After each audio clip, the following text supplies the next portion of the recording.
that thing came right at us and bullseyed us. So Italo's going to be up against Caio Ibelli. Should be a fantastic clash. Caio in the free surfing sessions has been putting together some pretty decent combos. Also had a great performance earlier today in the second round. So both these guys really starting to flare up. Both coming off very strong showings. Caio 16.8 up against Joan Duru in the second round. Italo, well, he blitzed the rookie Leonardo Fioravanti with a 17.83 heat score total. We'll see if the weather can hang here and keep these winds on the offshore. I mean, during that squall, it turned a bit more to the almost west and like started blowing up the face. Not the best wind out here for Snapper Rocks, but right now it's been pretty clean and offshore. This is the first wave of the heat during the break.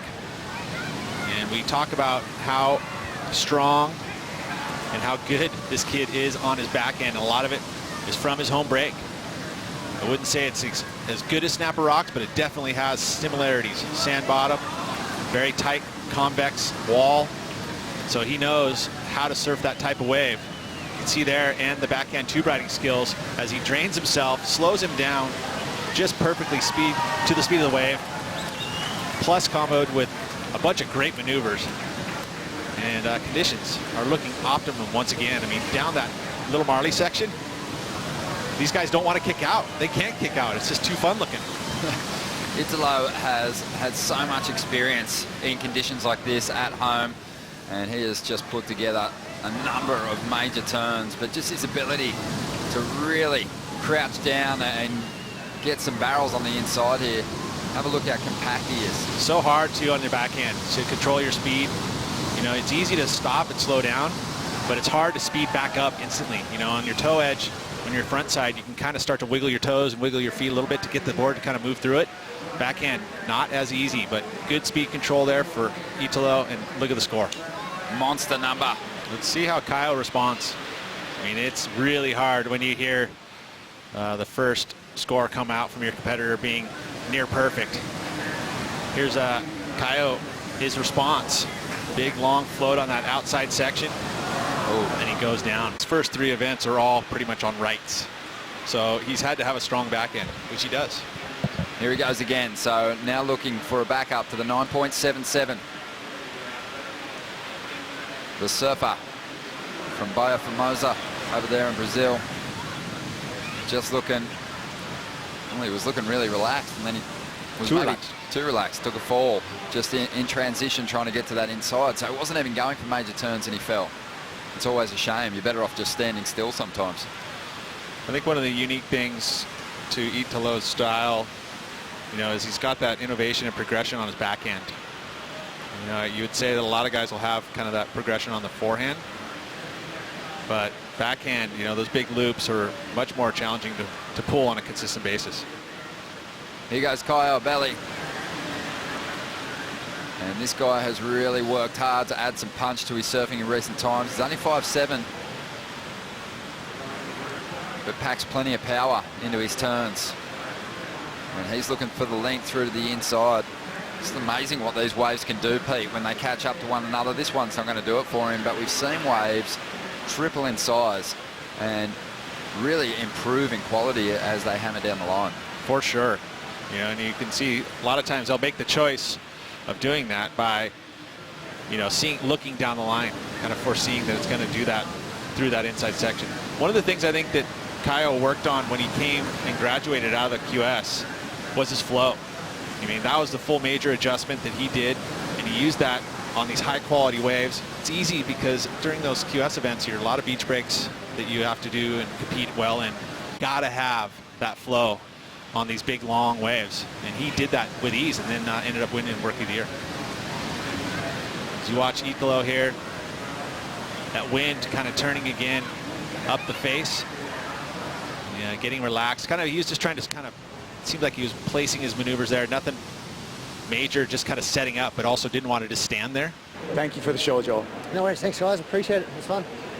Well, Joel Parkinson, a married man, but I think his wife's happy for him to spend time in this lineup with his other love, and he is through now to the fourth round.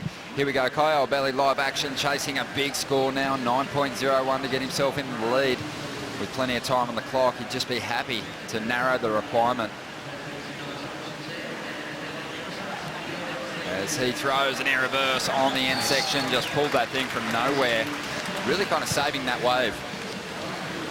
Agreed. You know, and there's still that backup only of a 4 for Italo. So just reflecting on what Joel said there, you know, and talking about round 3, and you know that it can be a stumbling block, because if you have such a good first heat that all of a sudden it feels like you need to kind of back that heat up, but really it's a way to kind of create momentum. And now he's done that. I mean, he's put two good heats together. Now into round 4, there's no losing round. He can just start really putting it together. Sorry, that's round 4. Round 5, whatever it is. Round 4 is non-losers. Please, thank you. Jeez, so many heats. Looking at Caio here, you're right. This wave kind of slowed up in the midsection here, but in that inside section, goes for the pop, gets that tail up. Anytime you can get that tail above your head or your hips, that kind of shows a little bit more difficulty in those airs, because you got to land those things. And what about Neil Purchase Jr.? Yeah, Neil, obviously, mate. And there's been so many great surfers. And on the outside, we just saw Caio get a barrel on one, mate, I think from deep behind the rock. Caio Ibelli looking for some big sections to bank on here on the inside. Wants to throw some high impact moves. He did narrow the requirement with his last ride of 5.77, but that wave, it's not going to be the 8.01 that he was looking for. And Italo now gets an opportunity to extend once again, but he's just going to kick out after that first move. Barton's still with us. Barton, during that last break, Pete and I just kind of launched into a bit of a conversation about Italo's chances at a world title.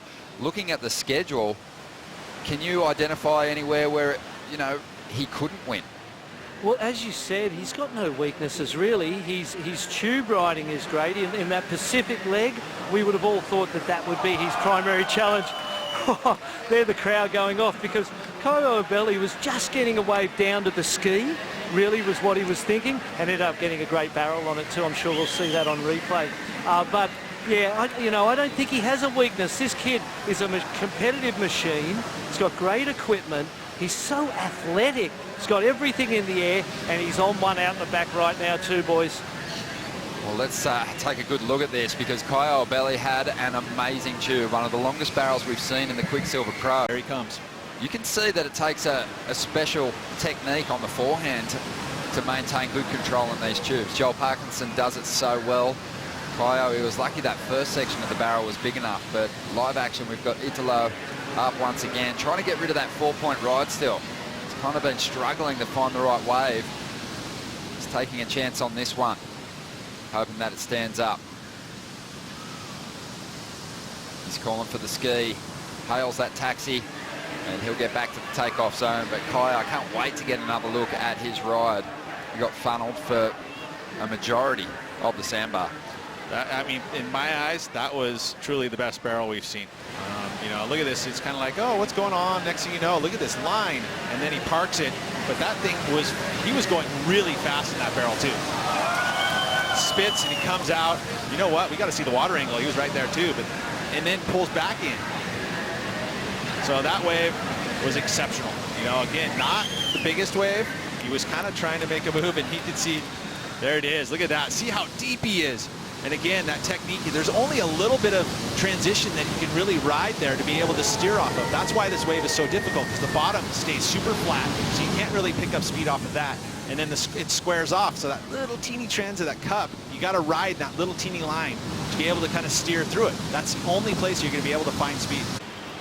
Just under 5 minutes to go. Is that what's happening? Well, I thought the number might have dropped. And that's it, only a 5.33? I think so. I can't remember another wave, or I think you might be right, actually. Here it comes now. Right, here starting to roll through. So he needs an 8.01. That took a long time. I think you're right. There was a lot to digest with that wave. He got extremely piped. It was nice and hollow. One of the deeper barrels that we've seen here. And here it is, 7.5 for Caio Ibelli. So that puts him in striking distance. There's probably some good comparisons to be made between the 9.77 and the 7.5. Italo got some great turns done on his wave as well. I mean, but the thing is, that thing was really fast. And to have him steer through it, that's not easy to do. And look at it, he just comes flying out, and a turn, too. That was cool. I like the turn. I mean, it wasn't an easy barrel. That's what I'm saying. I mean, it was difficult. He's not barreled here, though. No, but I mean, I'll tell you, the first one was pretty drained. 770s. Got priority here, Caio Ibelli. Let's see what he can do. This is a bigger wall. Drives off the bottom. Straight up into the lip. That wave flattened out a little bit, though. He got a little antsy because remember wave number 2 sometimes. He's really hanging back in this foam. Got to be careful. Very focused on what's happening out the back. This wave looks like it's going to fade away, and Italo is behind him. So Caio, that wave won't help him, and Italo now wants to get rid of that 4-point ride. This whole set didn't look like it really had great scoring potential, but you're talking about he's just trying to better a 4. Push that requirement a little higher. 1 minute and 30 seconds to go. And Italo kicks out on the inside in the second round. But really, they just didn't get the opportunity on those bigger rides. They both got quality barrels. Italo had the best wave of the heat, and he's chipping away on this insider. A bit more face to work with here than the last ride. And he's just able to really flick that board up into the lip a number of times. While he's getting his board vertical, I don't know if the judges will be paying those turns as much, Pete. No, and especially since it felt like that he wasn't really looking at it as an improvement to his score. He's trying to get out there to meet this ride. He's got to get to his feet before the hooter sounds. It looks like he might do it. They're starting to count it down. He's got to pop up quickly here. Oh! Did he get there? I don't know. I don't know. He might feel like he did, because it is just that extra little outside, split right? second when you're outside. So they're saying that this wave will count. Let's see if he finds that connection. Chasing a 7.11 as far as we know. Italo still has a score to come. This wave's starting to reel off. He throws a Superman. He'll stick it. He's a crafty competitor. He's given these judges a lot to think about. What's this wave going to do? Is it going to make that connection through to the inside? He's going to add some extras, throws a little reverse. Couldn't have done too much more with that wave, Pete. And it could have, I mean, that was a difficult score to give. I mean, had that happened outside, maybe it was a 9-5, you know? And at the same side, I don't know. It was just a challenging score. 4.97 for Caio Ibelli, not enough. Italo, on the strength of his first ride, that near perfect wave, is progressing once again through to the 4th round.